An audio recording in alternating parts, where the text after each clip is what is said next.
Hello, everybody. I'm Lucas Kendall. This is my friend Charlie Vignola. We're here back for another Power Hour, which is neither an hour nor full of power. And Charlie, you told me you were working on an outline for a television show for the first season. Yeah, I have Revival. A TV pilot that I'm working on for a kind of a genre crashing cross between a procedural undercover thriller and sort of a supernatural thriller combined. Developing it with a producer who does this kind of material.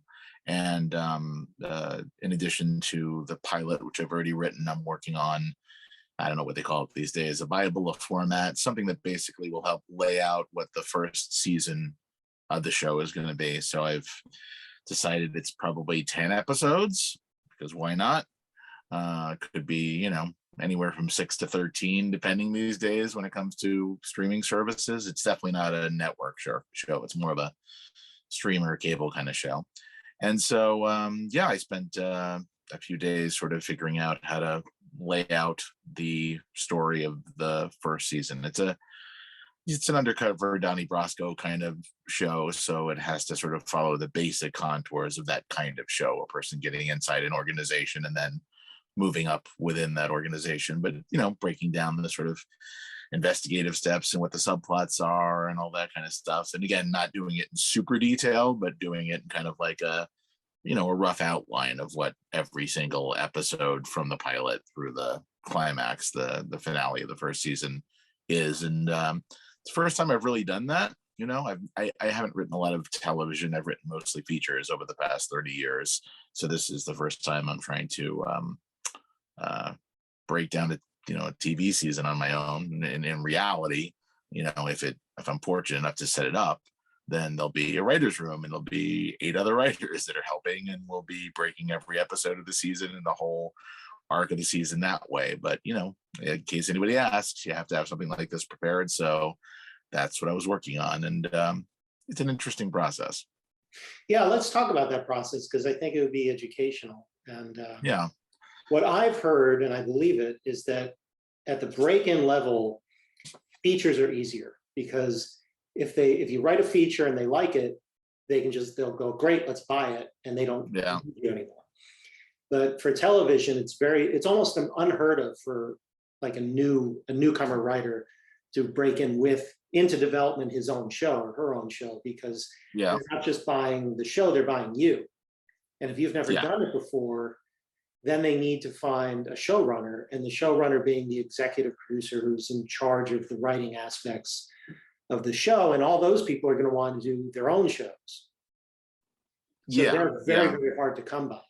Yeah, I have a friend who sold a TV series to CBS, 15 years ago, maybe a little bit longer. And he was a feature writer, but he had a TV idea and he sold a TV series idea.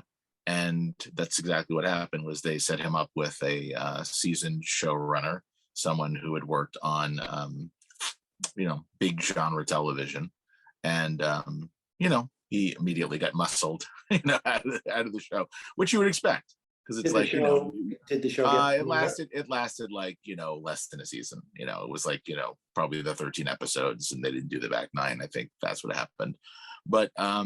But yeah, that's what it was. He came up with a kind of a clever idea for a TV series. He'd obviously never run a show before, and certainly hadn't worked on a show before. So the network set him up with somebody who's done this before. And then that person took the reins of command, my friend got to work on the series sort of in the background, but it was the captain of the ship was definitely somebody else. My friend and writing partner on a few things did that. And it is maybe the hardest job in entertainment. Being a showrunner? It's a 70-hour-a-week job. Mm-hmm. You are in charge of everything. Yeah. That's why they get paid so well. They get paid so well, but they work themselves into an early grave, because you're in charge of not just the writing, but then you're in charge of every creative aspect of the DNA of that show comes back to you. Correct. You're the creative force. Supervising. You're the person instructing the directors on tone, and you're going over the scripts with the directors. In features, the director is the general, But in television, the showrunner is the general, and it all comes down to the showrunner. That's why you had a lot of bad behavior, and you had a lot of showrunners who were getting into trouble with harassment or trouble with just being horrible people, because it lends itself to that. I mean, you suddenly are running a corporation that's employing 300 people and responsible for $200 million, and you're just some. I'm amazed by the, I think it's hard enough to do one show, but then you see some of these people who are running multiple shows. Well, they are, but they aren't. Yeah, no, there's got to be somebody obviously underneath them that's doing most of the work, and they're looking at it going, okay, change that, and then that's probably what they're doing. And there's one show that they're more. Every show will have the showrunner, and I don't think you can really practically have a showrunner on two different shows at the same time. I think that's too much. Then you have these sort of umbrella situations where Dick Wolf is the boss of all the Law and Order universe and all those Chicago paramedics or whatever it is shows, but he's not doing the daily showrunner activities for each one. He could, but he's moved past that 30 years ago. Now he's the emperor. Yeah, I'm not sure how many, like, again, everybody has the same 24 hours in the day, right? So no matter how many shows that you're overseeing, legitimately, you're one person, so you can only do what you can do. So you have to have people, you have to be able to delegate underneath you people that are going to be able to run the shows to your liking, that are people that you trust, that are people that, have your sensibility, because, you can't clone yourself. And you can only do so much, but there are people. You're right. Dick Wolf is an example. He's got, I don't know how many Law and Orders, 2 or 3, and then he's got 3 Chicagos, so at least 6, and maybe more than that. But like, that's enough. That's half a dozen shows in primetime television. I think he rules 2 complete nights of television, right, on NBC. He came from the old universe where you can make $1 billion that way. So people should know that. In 1970, the FinCEN financial syndication rules. Yeah. There was I just read an article about this where this is one of the reasons TV gets good or bad. In the 60s, like when TV was junky, the studios were it was vertically integrated. So the studios would own the networks and the shows. I'm severely compressing this, but a bunch of people went to the government and said, this is a monopoly. You got to break this up. And so they passed law in 1970 that said the networks cannot own their own shows. Mm-hmm. If you're a network, then you're in the business of being a network, and you're going to license the shows, and the producers are going to own the shows, and you're going to have competition. So that way they're not self-dealing. And and that's how producers could build mega fortunes, because once they got into making shows that were hits, that were big enough for syndication, they could license them into those UHF channels for hundreds of millions of dollars. Right. And so the shows were owned by these producers and not by the networks. And then they repealed it in '96. And they said, no, go ahead, studios, own your own shows, own the networks, just go ahead and vertically integrate it anymore, once again. And so now that's why Netflix owns everything, and things are becoming vertically integrated. And when you have those incentives, the incentive is no longer to make the best show you can. The incentive is now to own your own shows, no matter what they are. Right. So they will put on the worst show by stuff that they own it, and not just pick things for quality, and it hurts the audience. And there may not be any going back. So, but Dick Wolf came from the era. Law and Order started, the pilot was shot in 1988. So he owns that stuff. And so he's probably, my grandmother said, don't count other people's money, but Dick Wolf's a lot of money. And nowadays you're in a position where Netflix says, no, we'll buy you out. And people are eager to have a show on Netflix, and they say yes. But now Netflix owns those everything beyond. But I would do it. I mean, I want to have the show on the air. I think I could be a showrunner. I have that mindset. You think you'd like to work 70 hours a week? No, I wouldn't like to work 70 hours a week, but I would like to be in charge of the show. And I always felt like I had a good nose for building a team, building efficiencies into the team by getting quality people who weren't going to be difficult, who weren't going to work at cross purposes, who weren't going to fight. And Right. so you build it. I mean, I always understood that the Breaking Bad shows were very well run. And and they're great shows, and I've never heard a bad word about Vince Gilligan. No, everyone loved him. And they were extremely protective of their teams. They're protective of their actors. I mean, there was no exploitation or abuse or anything on the shows, and the shows are great shows. And then you did hear there was a lot of drama in the making of Euphoria this year. I didn't hear that. Why? Yeah, Why? it's a hit show, but Sam Levinson, who's Barry Levinson's son, it was a very hands-on, wrote everything himself, directed everything himself. He spent a ton of money because he would be changing his mind. He would take a lot of time his process was to spend a lot of money. I always understood that J.J. Abrams' process was very expensive. Yeah, that makes sense. I did know that. I don't watch. I've seen some episodes of Euphoria. The first season seemed determined to sort of like push the buttons as much as they could, just kind of like be as transgressive as possible. Yeah. And that was sort of what they were attempting to do. A very stylish show, certainly like visually very stylish, but yeah, I guess Sam Levinson does every episode, just like there was a period when Sorkin was like doing everything on West Wing, right? Just rewriting every single episode and overseeing it all in a way that was even above and beyond what a normal showrunner would do for that show.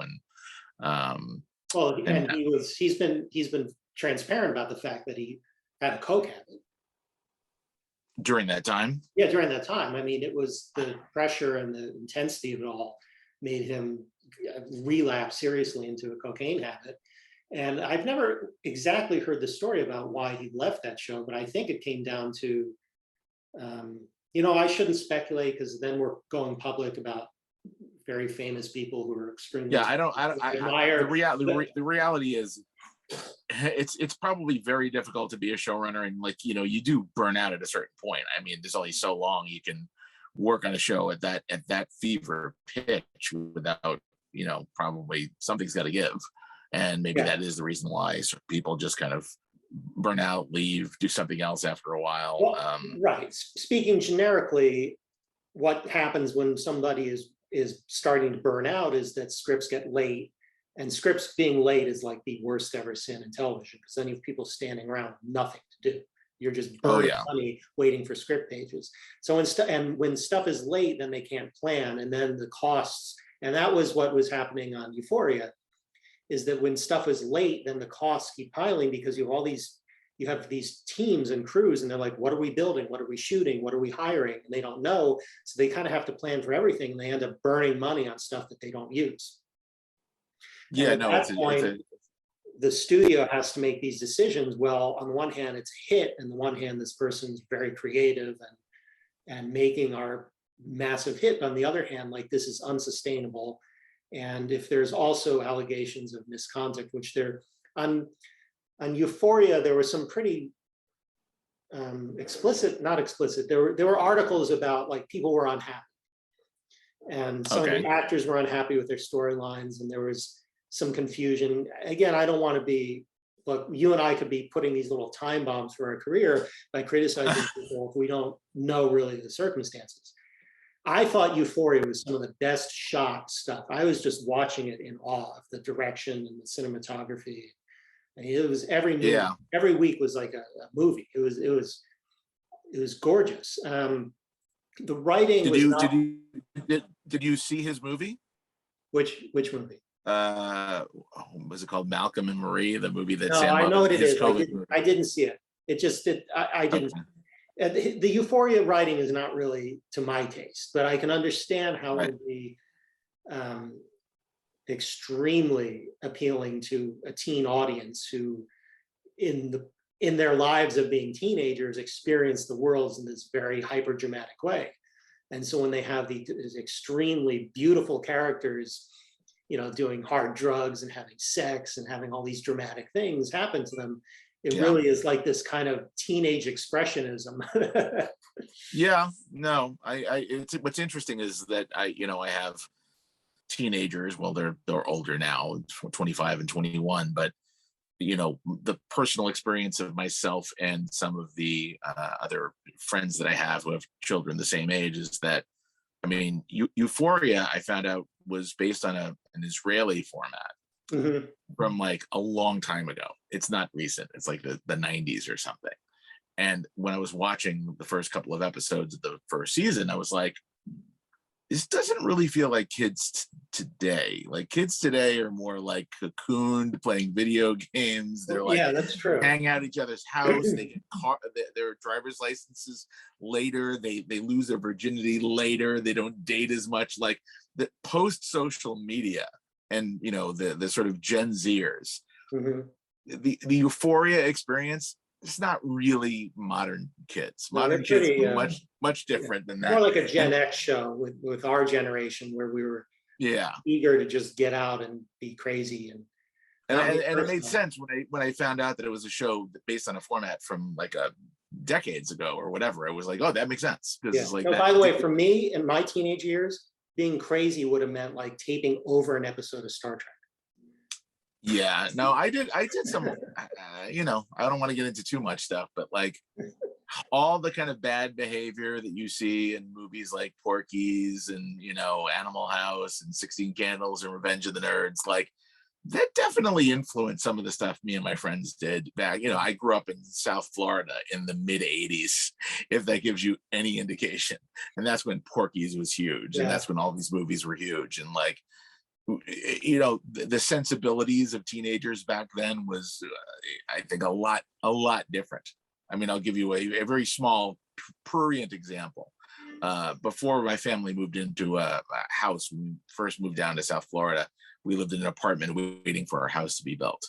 So when we were living in the apartments, there was this hippie guy who lived, in the apartment buildings. And if we wanted to see like a Playboy magazine when we were like 13 years old, there's no internet. You had to like work hard to see something like that. So the hippie would sometimes, like when he would throw out his garbage, we kind of got this sense that like, oh, there might be some cool stuff in there. So I would throw my little brother in the dumpster. This is like 98 degrees, 100 degrees in the South Florida heat, flies buzzing, and so I throw him in the dumpster and you just see like a cartoon, things flying out of the dumpster. And it's like, Eureka, it's a Playboy or a Penthouse. And it was like me and my like the little rascals, but the little rascals of like licentious behavior would just feel like, oh my God, we had struck gold. That's how hard it was.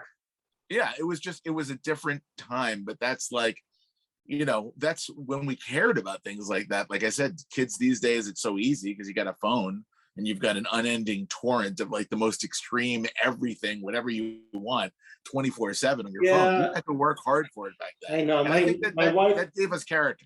My wife and I watch Euphoria and we're like, we're not looking forward to this. No. The show also has a certain sense of unreality because all the kids are like 26 years old. Yeah.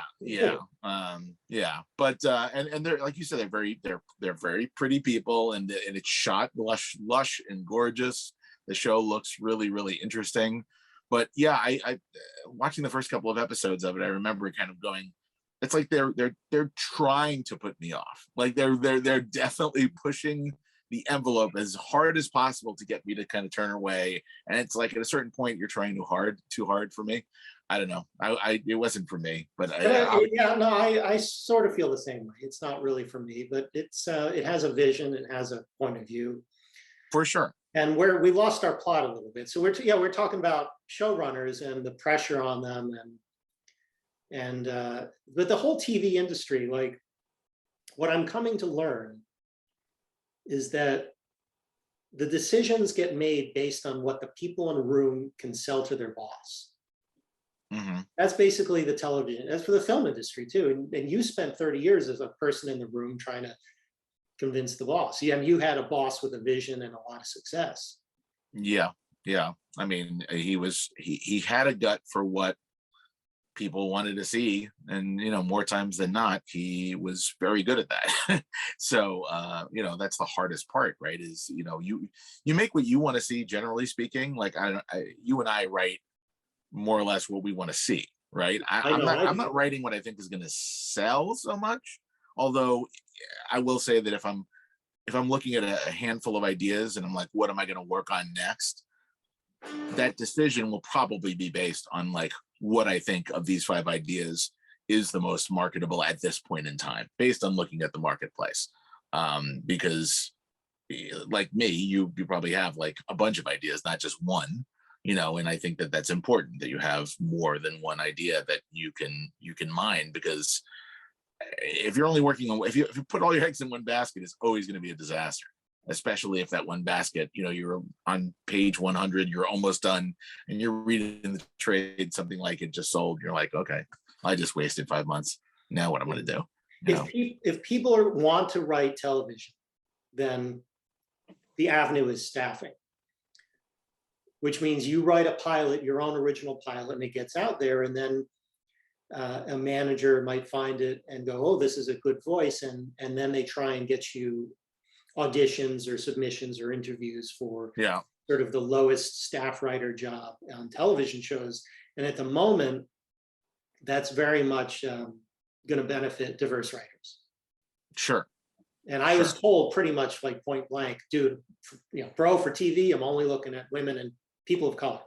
And I again, this comes up a lot where we support this, because those folks had the short end for a long time. And I still read reports like where people do an analysis, and women and people of color, it's like they aren't promoted, they aren't taken seriously, they aren't staffed, they aren't represented. So there's a ton of groundwork to make up. But it means that for me, being a 47-year-old white guy with no television experience, like it's an instant pass without even looking at the log line.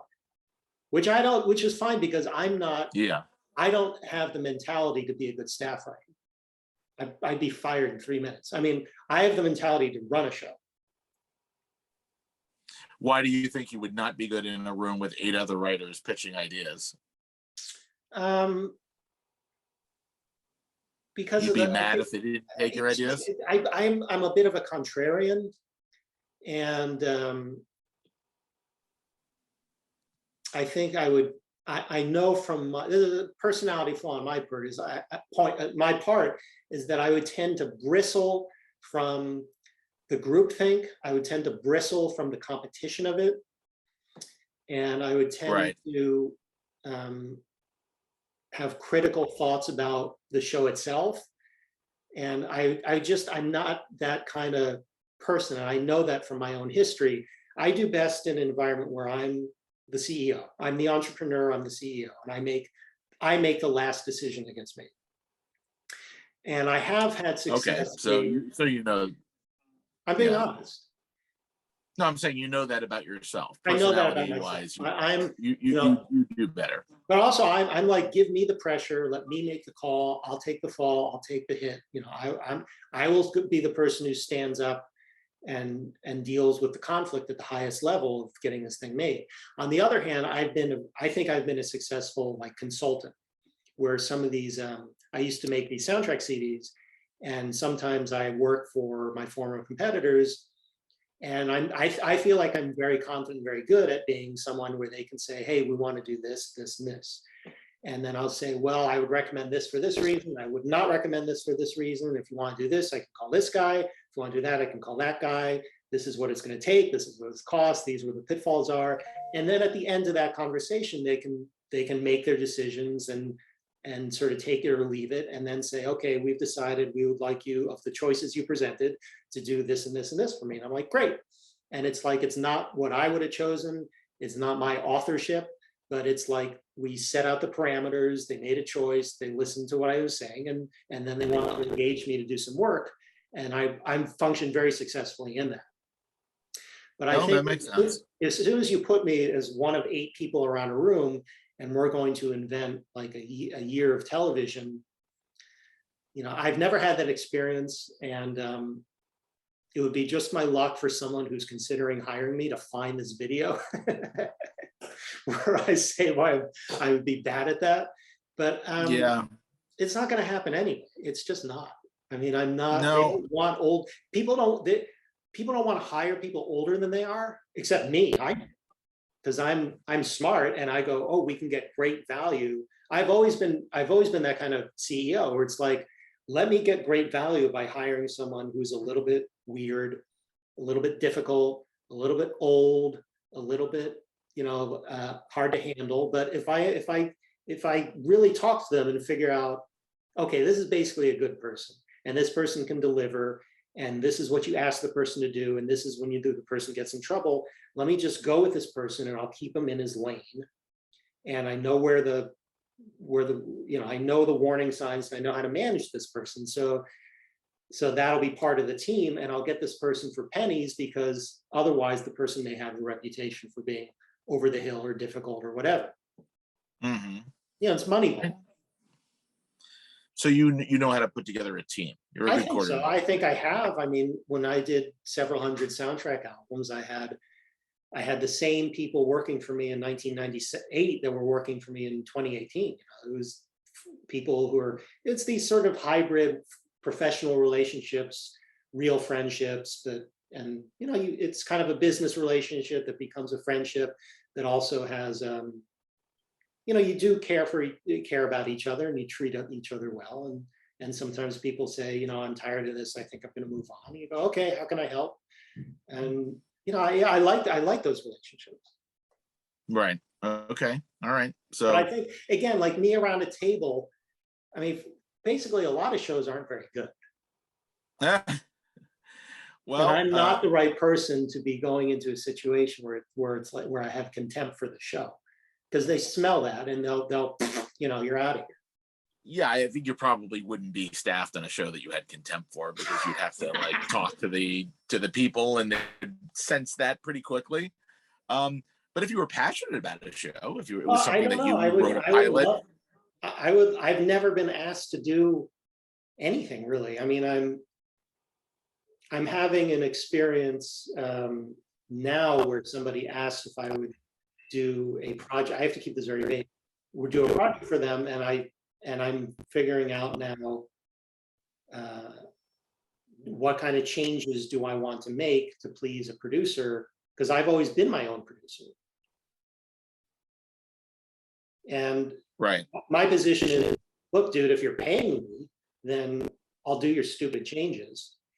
But right, if this is on spec, then part of the satisfaction that I have is making it how I want it to be. But it's also, and you know this from being a creative person, the thing about showbiz is everybody has two jobs, theirs and yours.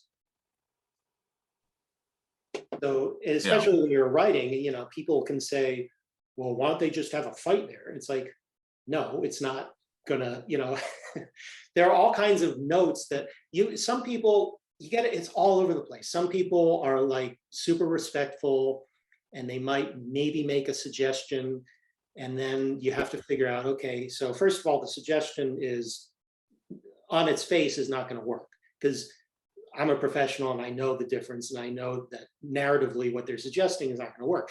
Now, is there something behind what they're suggesting that could work, would make it better? Then sure, let's do it. But it's like, then it's this dance of like, how literal are they going to be? How much are they going to be hurt? How much are they going to really grasp the concept that what you're doing, but they don't? I had some, when I made my short film, I had some, I'll be vague, I had some casting disagreements with some of the people who were making it for me. And I had to put my foot down. And it was frosty. It was very tense. It kind of made the thing very unpleasant in some aspects. In other aspects, the work that I got from the team was fantastic, and all these things were, patched over. But it's hard to be. Conflict is stressful, and creative conflict is stressful. And I always like to be at the top so that I know that I can just pull rank and say no, and say I'm going to do it the way I want. Well, when you were working with your friend, how did that work in terms of, if you guys had a creative debate or difference over an element, you defer because you felt like he had more seniority? I did. No, I like... deferred because I knew that he had, first of all, we tended to think alike, but I deferred because, and we had very similar taste, and I knew that he knew way more than me. And so if he was saying, this is not going to work, I need a little moment in this scene, just a little bit of emotion, because otherwise you have plot. It's got to be a plot, emotion, plot. And I was like, oh, okay. So he was always very good at explaining it to me in a way that made sense. And I was always very open and I think giving about trusting him, and that he was always very, I think, trusting in me that I could give him the content. He would say, I need something emotional for this character at this moment. And I'd go, how about this? And he'd go, perfect. And sometimes he would say, almost. And I'd say, well, then this, and he'd go, that's it. So we would together come up with the solutions. But really we had, he's older than me, but we had a very similar background. We had very similar taste. We met because we went to the same college. So we had a lot, and we're both Jewish, and we're both Jewish intellectuals, and we actually might be distant cousins. We weren't quite sure. That's I had relatives with the same last name who had a connection to a hometown that he had, and we're like, are we related? And I call, and we tried to figure it out, and they might have been related cousins and back in Austria, or something. It was funny. That's fascinating. So, so how did it work when you were, when you were outlining? Were you guys both just in the room sort of pitching, this happens, then this happens? We didn't outline. What happened, so when we made Lucky Bastard, it was my idea, and he was on a TV show, and I sort of knew the first half of it, and I didn't have the chops to make the second half of it. And so I sat down with him. He said, okay, here's the narrative. And he said, plot. And he just laid out the major beats. And I was like, okay, great. And that would be the framework. And then I wrote a first draft, and he had, you're missing this, this, and this. And I wrote like a second draft. When I got it to a third draft, then we sat down together and, fixed what was still needing to be fixed. And then when we had our TV project, it was something that I originated, and it was sort of the same thing. It was like, I did a first draft, I did a second and third and fourth draft, then it went sideways for a long period of time. And then once I got a draft that he could work from, he sort of took over, and then he was driving and I was support. So we were not outlining it together. I've never had the experience of outlining something with somebody, of being like a real, my friend and I consider ourselves 50-50 partners, but the process was, as I just explained. I've never had the process where we are coming up with the outline together, we're writing a first draft together. And I don't think I'd be the right person for that, because there are times in the process for me where I'm just following my nose, and I don't always know why, but there's going to be stuff that feels to me like, and these will be for big things. So it's not like, should he run to the car or run to the house? It's really, should there even be a house? Should it even be a guy? Like, my nose will just take me in a direction of, I think this is the wrong protagonist, like these major conceptual things, and it'll just feel like, no, something, and then like it'll hit me in the middle of the night, why? But it'll hit me why after the fact.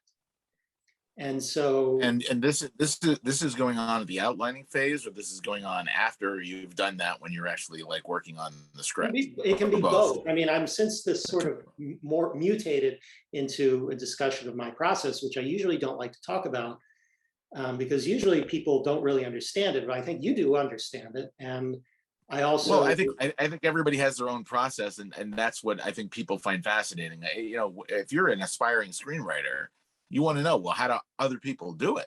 Because like, I don't know, I'm figuring it out as I go along, and you find out there's no two ways that are alike. I mean, everybody does sort of their own variation on what works for them. And like, the way I learned to write wasn't like, I didn't read a book that told me, here's how you write a screenplay. It was like, trial and error. And it was like, you know, I read scripts and figure out my own process along the way. It wasn't like, oh my God, finally I can watch a video tutorial that's going to tell me exactly what I should do, from coming up with a concept to finished script. Like maybe they have those nowadays. I don't know. But I mean, like, I think I can we sort figured of, it out. I can retroactively explain how I get from concept to story content to then figuring out the protagonist, figuring out the math of the story. I think the person who explained his process in a way that I really like, because it's a writer I think is just the best, with Tony Gilroy. And he said on Bourne, where he started from like a scene, a moment where Bourne is at a cafe and having this thought to that he says to, I can't remember who, but he says, look, looking around the cafe, I can tell you 12 different ways to exit this cafe. I can tell you 12 different ways they would come to kill us. I can tell you, how I'm looking at 12 different people in this room and knowing where the threats are and so forth. But I don't even know my name or what I want. And there was something to that existential irony that he was this weapon, but he didn't even know his own soul. That was right. Extraordinarily interesting and appealing to Tony Gilroy. And he basically threw out most of the book just to follow his own nose as far as that character point. And he basically reinvented action movies, and he created a franchise from that one insight about that character and that scene. So he really started with the character.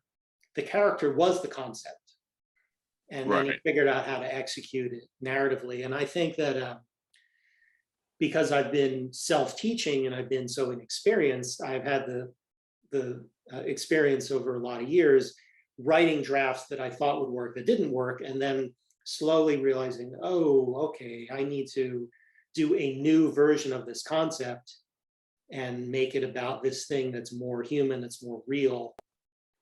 And over a period of doing this for like 10 to 15 years, I've internalized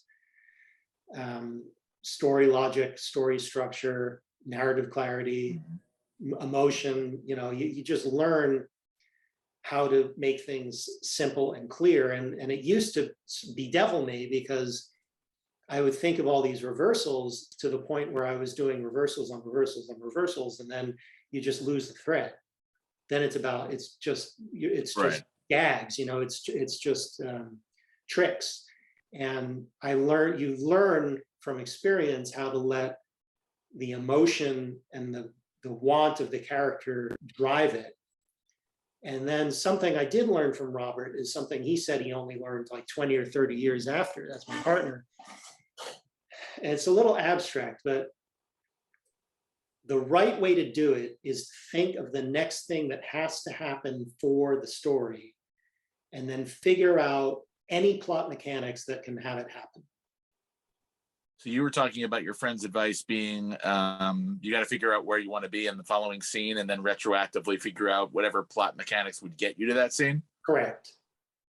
Okay. Now that makes sense. I mean, you have to create a chain of plot, so you have to figure out. I'll explain like the right way and the wrong way to do it. So the right way to do it, the professional way to do it, is that you're tracking the emotional arc of this character.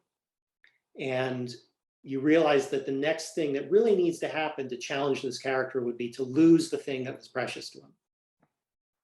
Right. And so then you figure out anything in the story that you can retcon. Remember comic books when they would retcon stuff? You have to explain that to people. Retroactive continuity. Yeah. Mm-hmm. Yeah, he was a demon all along. What, you mean that character we were following for 20 issues is actually a bad guy? Yes, because we need it now. So in screenwriting, if the next thing that needs to happen is for the character to lose this thing that's precious, the amateur way to do it is like, but I already locked him in the safe place, so I can't. No, but you invent that, make it up. So you locked him in a safe place, but you forgot that the kerosene lamp always explodes. So you make up whatever little gag you need to have that thing happen. Right. And the connection. That makes sense. The connection, the thread always needs to be two things. The emotion, the progression for the story, and then it needs to be realistic human behavior. because as soon as somebody behaves in a way that we know is fake, we're out of it. We no longer, it's like, that wouldn't, that's wrong. That when we hate it.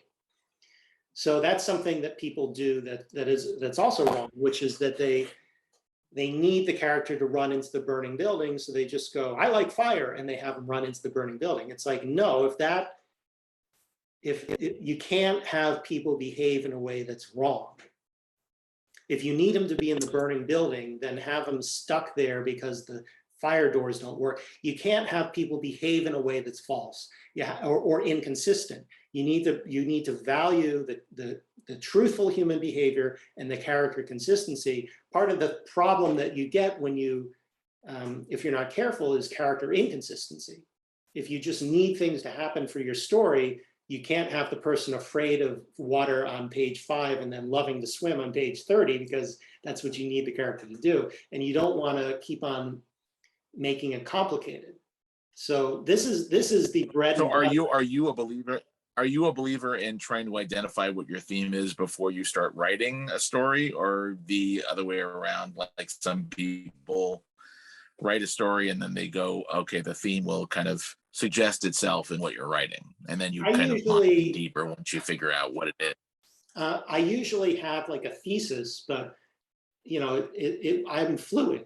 For me, the process is fluid, and that if I get halfway through and I realize, this thing that I thought was about love is really about the failure of love, I'm like, okay, new thesis. It's it has to go. In fact, that script you read of mine last week, we talked about the ending. I completely changed it in a way because very late in the process, because I realized it would be more truthful for her to actually be caught than to than to get away. It would be more interesting if she's sort of caught by the bad guy and forced to accept the evil. It's a horror movie stuff. It's hard to explain, but I'm not opposed to making major changes. And I think you have to be open to the process. You have to be open to notes. You have to be open to changing your mind and changing the paradigm if it makes it better. But you also need to be firm about when if somebody is trying to give you notes and they just have completely different taste, or they're just bad, they're just wrong, then you just go, well, sorry, but that's not how I'm seeing it. And I think I told you this before. I've often had the experience where I've read something to give feedback to people, and you always hope that the thing's genius, and then you can be on the ground floor of discovering genius. I've never had that happen. Sure. Most of the time, the thing sucks.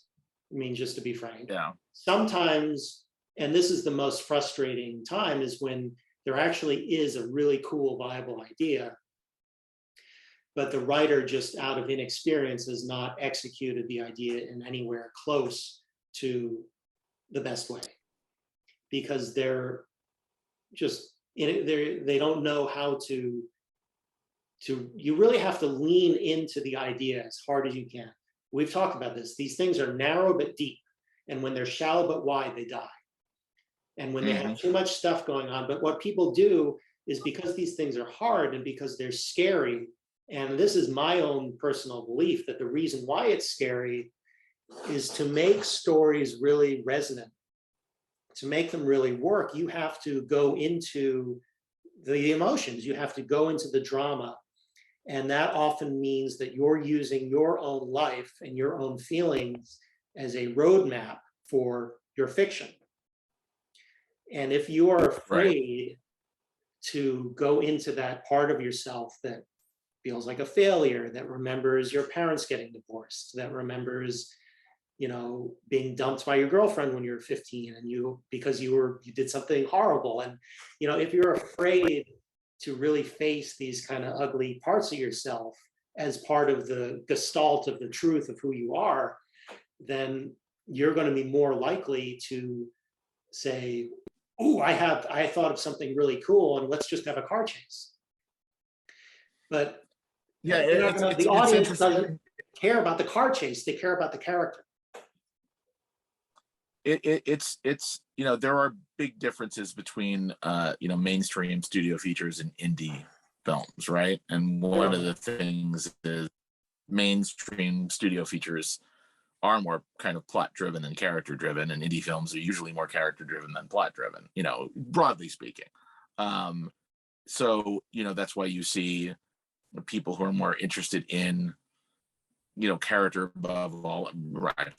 Robert Altman would be an example, right? He's an indie filmmaker because he's more interested in personality than plot. So his movies are always about like an ensemble or a constellation of characters more than really about a story per se, and that's Nashville and so everything he's done.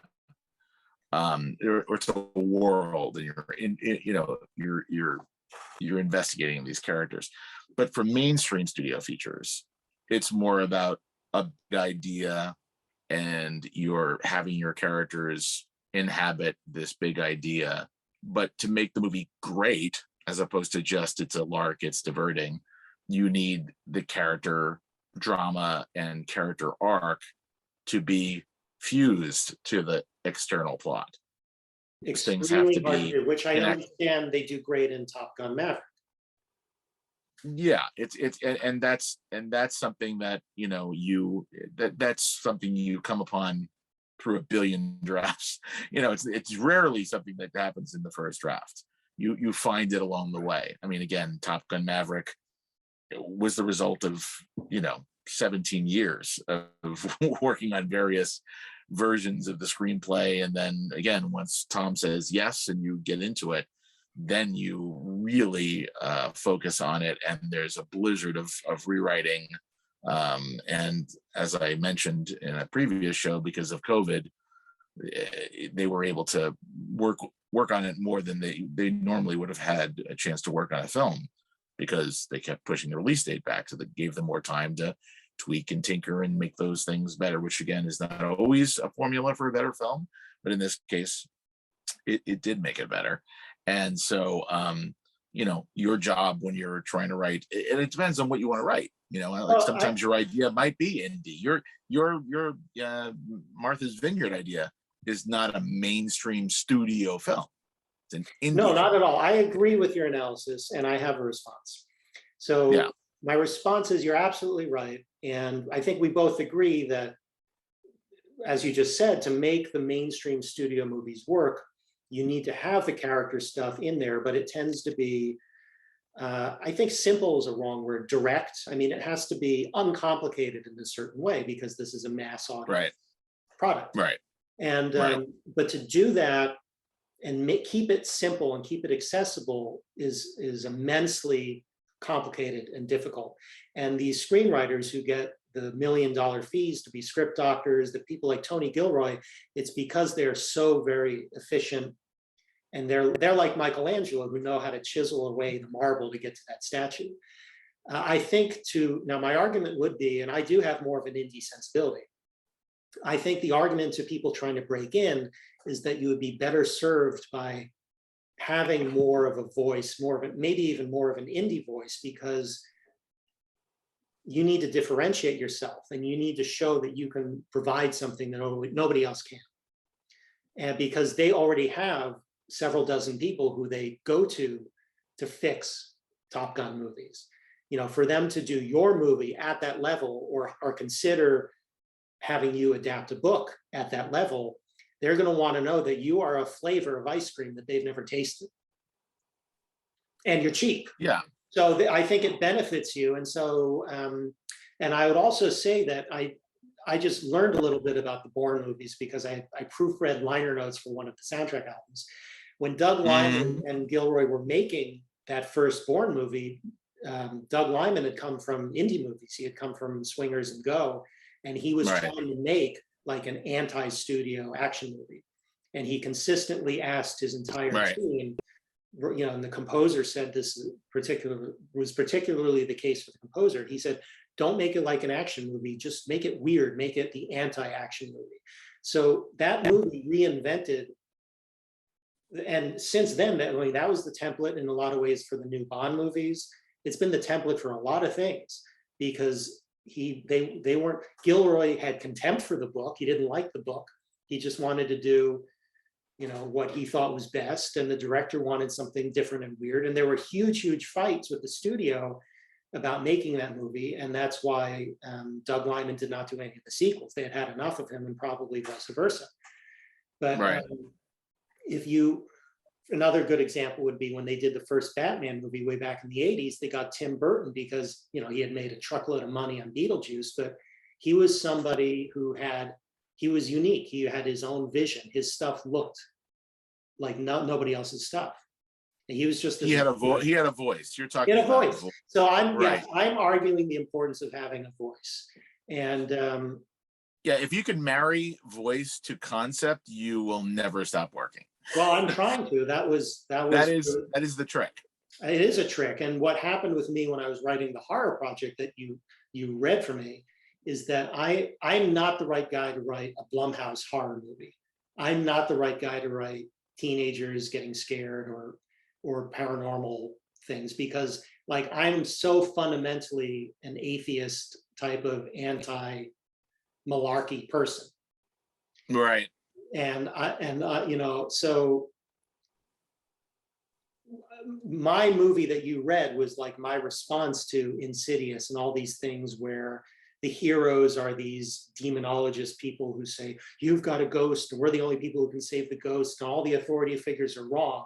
So I wrote a movie that turned that on its head, where it's this kind of sinister bad family and they've got their own demonologist, but he's a bad guy.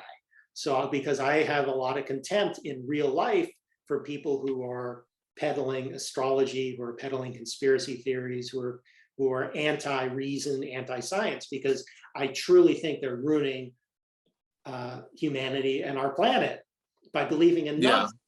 So, I mean, that's very ideologically core to who I am. So I had to figure out how to write kind of an anti-horror movie, which is sort of what I did, where it's not about jump scares. For me, the scariest thing in that movie are these evil grandparents who would sell their relatives to a demon for convenience. And so, yeah, I mean, you know, human horror is obviously, if you do it right, as scary as anything supernatural. You know, what a person can do to another person. Oh yeah, is so terrifying, because again, you don't need ghosts or goblins or anything like that. It's like man's inhumanity to man, or like the depths of depravity, or just as terrifying, maybe more so, because it's like something that is real. You know, it's my philosophy. I agree. Right. What's going on in Ukraine is just, how does it happen in the year 2022? Well, it is because a guy decided, I'm going to go invade another country and try to stop me. And, you know, he's murdered countless, I don't know how many people now, men, women, and children. And it's happening in real time. And we're just watching in horror. I read this is off the beaten path, but so I read an article that really is the best explanation for people like Putin and Trump. And this article, I can't remember who it is, sorry, but was saying that what happens in a society as large as ours is that it has, by necessity, it is being run by elites.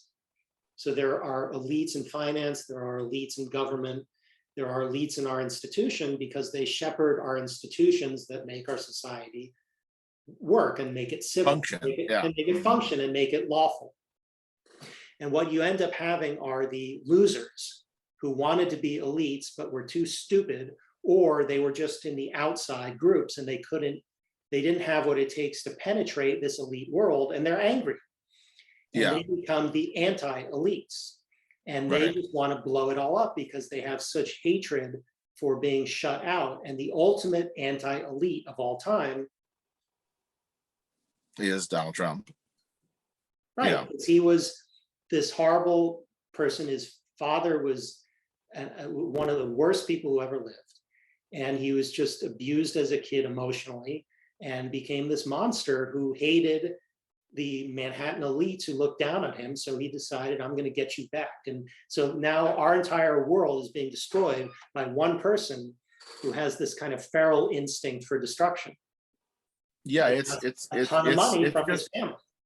yeah, if you can actually look at it clear-eyed and unemotionally, like what he's actually been able to accomplish, which obviously he didn't accomplish by himself, right? He has accomplices, whatever you want to call them. Well, yeah, they're demigods. Who sort of allowed him to function, right? People who in some way benefited from him being where he was, and therefore you had people who never would be part of a legitimate administration, right? No, they're all Like Larry losers and Kudlow. cowards and creeps and weirdos and liars. They're all crooks. But it was fascinating, right? Yeah. It was fascinating to see, and the fact that, like, some would argue, like, you know, he broke many of the guardrails of politics, but somehow it just held together. Like, somehow it just held together. No, It shows I'm very worried. kind of a combination.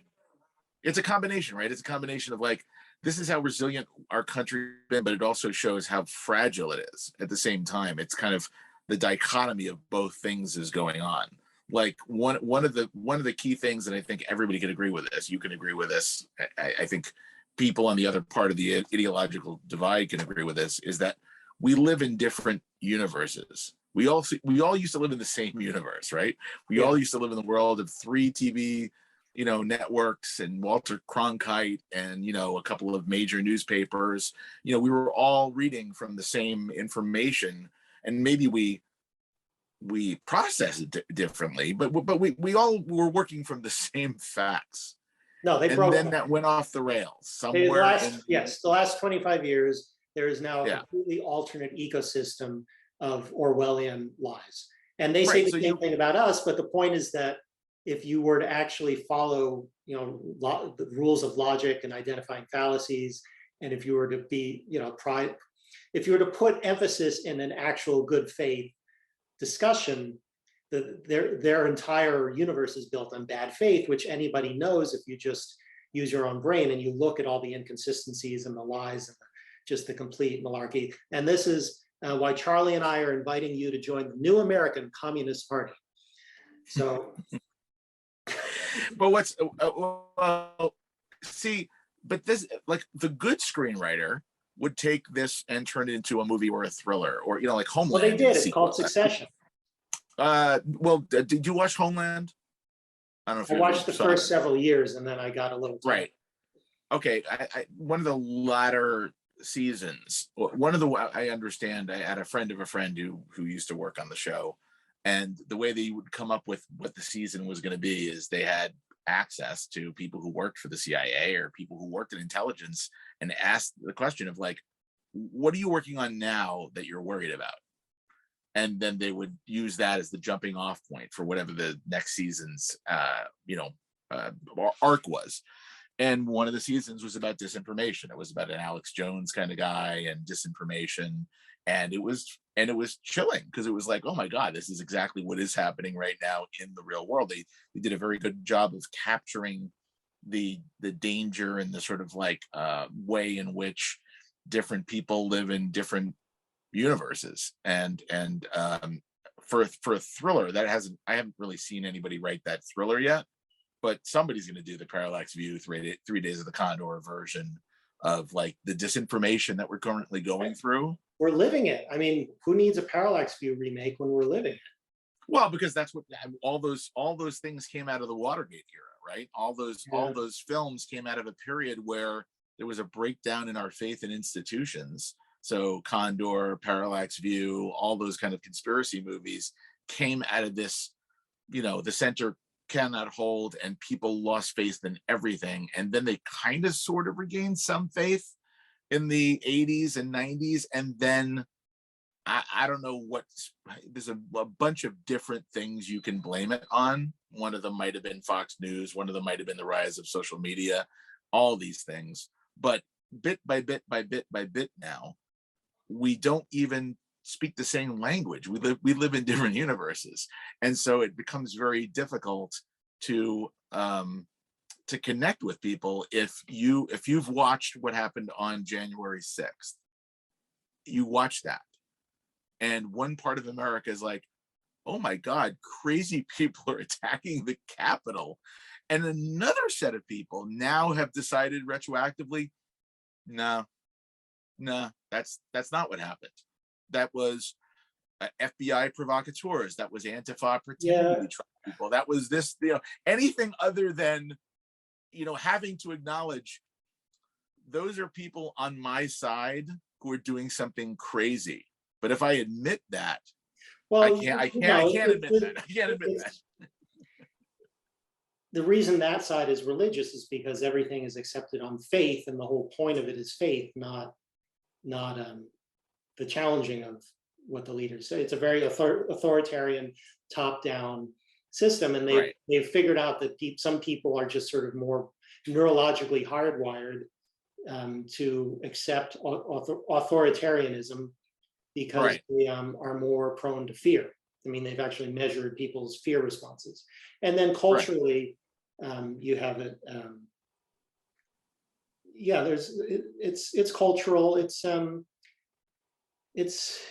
very bad. I'm very worried that it breaks down. It breaks down to people like you and I can watch the same thing another person can watch, and we're like, how is this working for them? Like, how it's almost like you're watching a magician do a trick, and you and I know how the trick is done. Like, we know how the woman is levitating, or we know, right? Look, the slow blade penetrates the shield. Just don't. I never argue with these folks. The thing that it's like, I've read articles about here's how you deprogram cult members, and the way you deprogram cult members is you just give them empathy. You just wear them out with empathy. That is true, and I'll attest. I had a little anecdote once. There was a protest out where I live. It was when the child migrants were at the border, and so there was a bridge in the town I live in. On one side of the bridge were the people who were sympathetic towards the child migrants. On the other side were the 3%ers and the hyper right-wing people who want to lock them all in cages and build a wall and all that kind of stuff. And it got very contentious on either side of this bridge. I was there with my son, and I was like, I want to go over and talk to some of these people over there because I'm just curious what's going on in their heads. And my son's like, please don't do that, Dad. Please don't do that. He was really scared because some of those people looked pretty rough. And I was just like, I'm wearing my Captain America t-shirt. I walk over to that side of the fence, and there were two really rough looking guys who mad dogged me, who were like, you better walk away, man. You better walk. And I was just like, I'm not going anywhere. What are you shoot me here on a bridge? I'm like, no. I'm just curious, like, what you guys are doing here. I want to talk to you. And like, after 5 minutes of like trying to intimidate me, which I wasn't going for. And again, there was a crowd. Maybe I was an idiot. Maybe I shouldn't have done this. But I started talking to these two guys, and it was economic displacement. That was what was going on with these two guys. They were having a hard time getting by. They wanted to blame it on something. Migrants were something they can blame it on, or felt they could blame it on. But the more I talk to them, more I'm like, I'm incredibly empathetic towards your position as a human. You're just trying to get by, feed your family, but all this kind of stuff. I completely understand. I guess where we break down, where we have a disagreement, is what's to blame for the economic circumstances that you're currently struggling with. And like, I look at the landscape and I think it's A, B, and C are the problem, and you think it's D, E, and F are the problem. Yeah, I mean, this is what happened. That's it.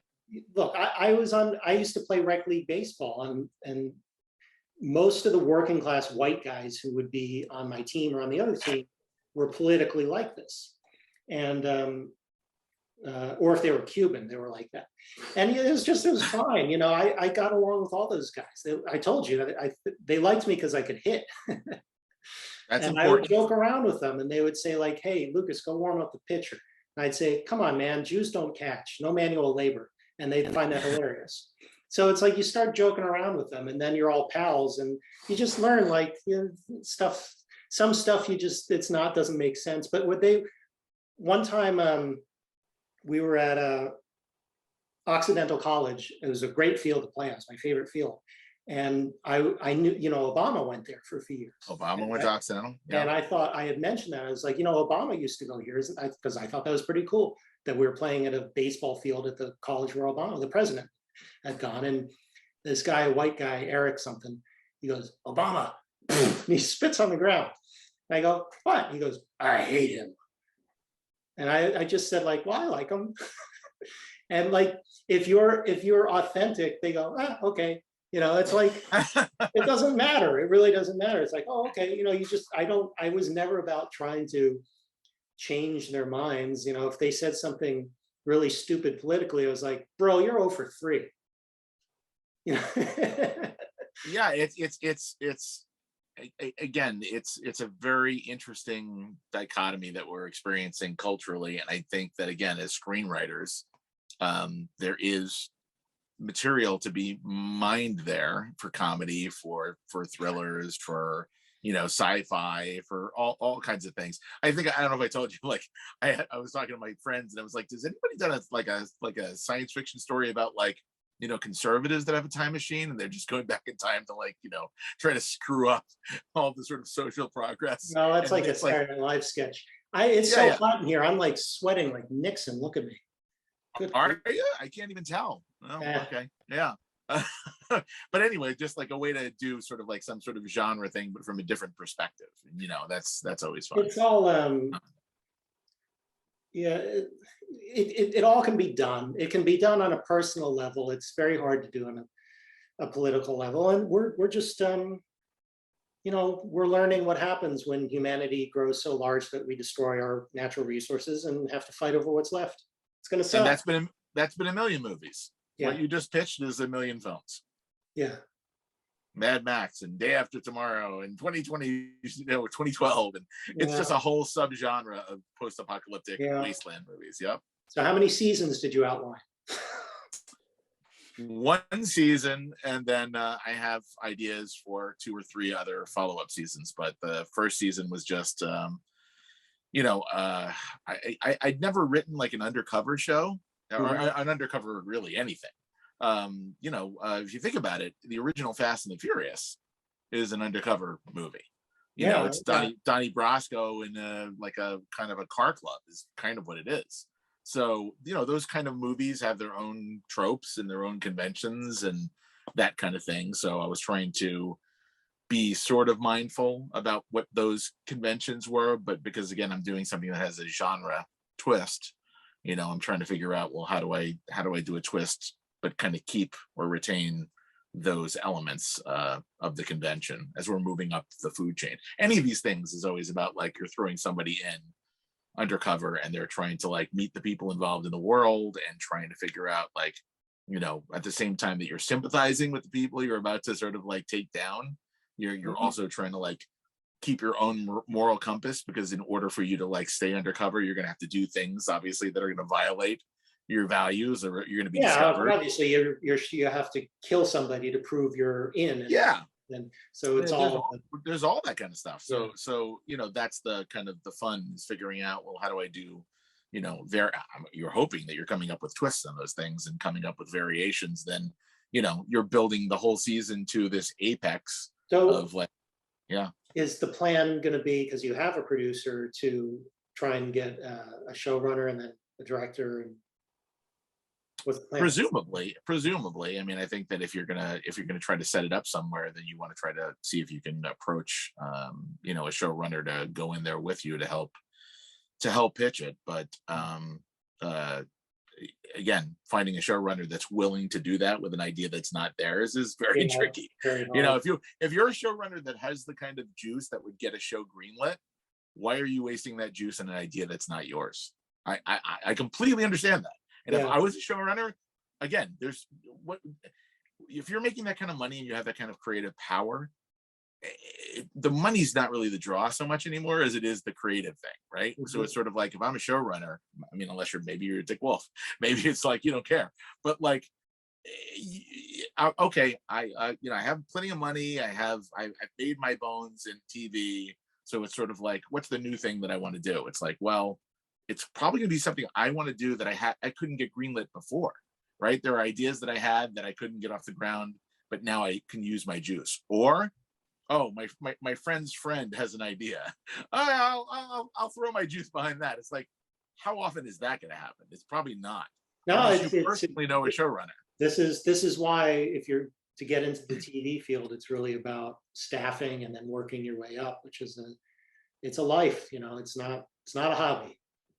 Yeah, no, and that is how you have to get in. You have to be a staff writer on a show, and that's how everybody I know got in. They were staff writers who, over the time that they were there, started writing their own pilots, and occasionally were lucky enough to set it up, and maybe the pilot got sold, but it didn't get shot. And you did that a few times until finally you did have one that got shot, but maybe it didn't get on the air. It's like one of 100 pilots, and they only picked 10. So like, a handful of them are going to actually make it to one season. It's the attrition rate for pilots is very high, in terms of like the amount they used to buy at the network level, the amount that they then shot, the amount that then got a release date on the fall schedule. And then out of those, the ones that made it to season 2, there were so few that made it through that funnel. No, and it's shocking that so many of them just fail. I remember being a kid and getting the fall TV preview TV guide. It was like twice. Yeah, that was thrilling, wasn't it? It was so exciting. And I remember the ones from like 83, 84, like, ooh, Riptide from the creator of Magnum. It's like, it's so, you remember that show? I do. It's just hilarious. Yeah, it's with the robot. They clearly liked Revenge of the Nerds. They have like the third character is a nerd who has a robot. Yeah, it's terrible. Although I will say Riptide is definitely a good name for a show. I mean, it's great. It's a great title. I was interested in watching that because one of the leads was Perry King, who did the voice of Han Solo in the Star Wars radio show. Oh, interesting. Okay, yeah. But wasn't Perry King the lead of Class of 1984, that like really creepy like thriller? If you say so, I didn't see it. It was an early Michael J. Fox movie. Yeah, but I remember getting this TV preview, and it was so awesome and so exciting. And there'd be shows called like Acapulco Heat. It's like, what? And they'd be gone in like 6 episodes. And they have this process, the most competitive, ruthlessly difficult process in the world, and they still put on shows that like, what? It's like that are so boring. I remember, did you ever see Letterman? Before he had Letterman, he was briefly had a daytime show. Did you know that? I used to watch it. When I was and he also at one point, I loved it. They at one point he had a game show, and it was called like Riddle Me This or something. And I've seen like a part of the pilot where like he's got the contestants and they're reading riddles, and the riddle was kind of like weird, and they all listen to the riddle, and the contestant says an answer, and it's like, oh, you're right. But it was so anticlimactic, and there was like a hush in the room. It's like, this game was so not fun. And Letterman goes, kind of makes you want to get the home game, doesn't it, folks? That's funny. Not a lot of people remember, but his daytime show, he didn't even have celebrities on. He had just like everyday people on. It would be like a guy who worked at a toll booth, or a guy who worked, at a sandwich place, and he would talk to those people, and you realize that like, you can get a good interview out of anybody if you know how to interview them. Everybody's got a story to tell, if you do it right. And so, yeah, he was very funny. He was very, I think, inspired by Ernie Kovacs, who I think is somebody not a lot of people know now, but an early pioneer of TV comedy who was like very surreal and very deadpan and very interesting. Yeah. No, his 80s shows are the pinnacle. Yeah. Yeah. And he had some Me Too issues, didn't he? There was one where, let's not talk about it. I think there was one where he was sort of vindicated, and someone was trying to blackmail him, and so he went public first and just said, I had a relationship, and someone's trying to blackmail me, and I'm not going to put up with it, and so I don't want to get into it now. We're actually out of time. Oh, okay. Well, that was fast. And I have an announcement. Oh, this one's just scheduling. No, I'm going to be out of town 2 weeks. What? First time in 3 years. We're going to see my parents, then my wife's parents. So we're going to miss 2 weeks of shows. and then we'll be back in 3 weeks. But when we come back, folks, we're going to try and get some guests. Yeah, that would be fun, wouldn't it? Yeah, So and they'll hear just somebody other than us blabber. Yeah, well, it's funny. Did you ever? I once saw Ernie Anderson, who was Paul Thomas Anderson's dad, who was the famous voiceover guy for ABC. Tonight on the Love Boat. Yeah. And he tried to make everything sound sleazy. And there's an outtakes reel where he's trying to read this thing, and he's getting mad because it's written wrong, and it's like, God damn it, and he's swearing. And he goes, tonight, our special guest, and he goes, F it, except he says the word. He goes, there is no special guest. He's just a guest. Ernie Anderson, that's a real deep cut. That's right. Paul Thomas Anderson's father was the voice of the ABC announcements. Oh, it was, and also Star Trek: The Next Generation. We all Star Trek fans remember this. Lieutenant Commander Data, an android. Well, we'll make up for it when Lucas gets back. Right. We'll get some guests. We'll get some fun stuff going on. But as always, if you have any comments, questions, ideas, please leave them in the comments section of the YouTube thread below us. But thank you for joining us again. This was fun as always. Okay. Thanks, folks. Have a good few weeks. Take care. Thanks. Bye.